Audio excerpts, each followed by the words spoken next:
Okay, so I just came home and I have to share this with you. There was an envelope in the mail, and there was a handwritten, addressed envelope to me. And I rip it open and I pull out this card. The card says, "Just because." And I was like, what? What is that? Now, it's private, so I can't read the whole thing to you, but I just want to read a piece to you. It says, "Dear Rabbi Tzvi, your name was put into a large glass box as a person I respect, admire, and feel grateful to know. Today I pulled out your name.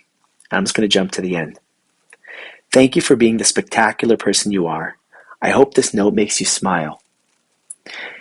Just having you in my life makes me feel gratitude. Much love and admiration." And then the person signs their name. I look at the back. Back of the card says, "Why wait for a special day to tell someone how you feel? That day should be today. Just because. Let's spread kindness out into our world." And it's an initiative that this person started called, as part of Project Give Back. It's called Just Because. I thought to myself, how incredible. This person's writing me a letter just because. Just because they want to say thank you. And I was thinking how often in life there are things that we know we could and should and want to say, but we just don't say them. We know that we should say thank you more. We should say I love you more. We should say I feel grateful to have you in my life. And we just don't stop to take the time to do it. And that's exactly what this is. Just because. I'm sending you a letter just because. Not that you owe me anything. I just want to stop and say something that I really want to tell you. You know, we say in Pirkei Avos, we say, "Have a maktim shalom l'chol adam," that we should really be the ones to say shalom, to greet someone else first. And the Gemara says that Rabbi Yochanan ben Zakkai, he would be the first one to greet everyone. Nobody would ever greet him first. He would be the first. As soon as he saw somebody, right away, he would greet them.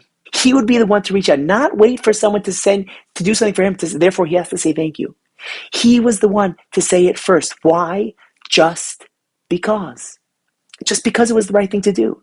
Just because he wanted to cheer someone up. Just because he wanted to bring a little bit of love into someone's life. Just because. We can't wait for reasons to turn to somebody and to express the things that we know we should and could say. We shouldn't wait for reasons to uplift somebody's life or somebody's day.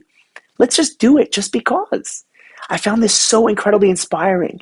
And then, believe it or not, that just after I got this letter, I looked at my kids and I was telling them about this letter, and I see my kids writing letters. I said, "What are you doing?" They said, "We're writing letters to our teachers." And I was like, "Why?" And they said, "Just because.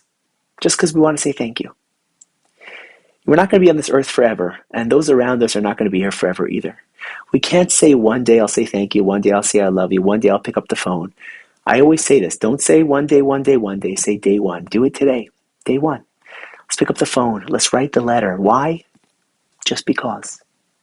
Let's bring a little bit of joy into people's lives. Just because. Because the Almighty wants us to. If that's not a good enough reason, I don't know what is.